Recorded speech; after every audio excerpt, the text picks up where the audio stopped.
वाहन जी, तो कहाँ ऊपर चढ़े आ रहे यार, क्या बात है?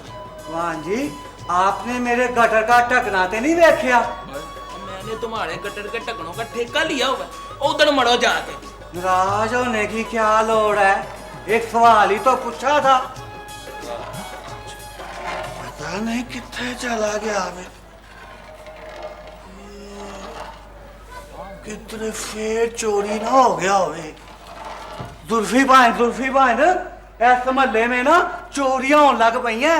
अच्छा, तो क्या चोरी हो गया? एक महीने में ना मेरे गटर का दूसरा ढकना चोरी हो गया।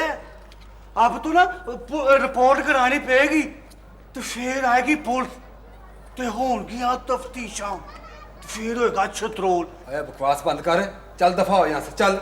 और गटर का तारफ कराना शुरू कर दिया मुझे, चल निकल यहाँ से। ओए, और तू अभी तक यहाँ ही खड़ा है, और चल निकल इधर, चल चल पड़े दफा, पागल खाना जाए।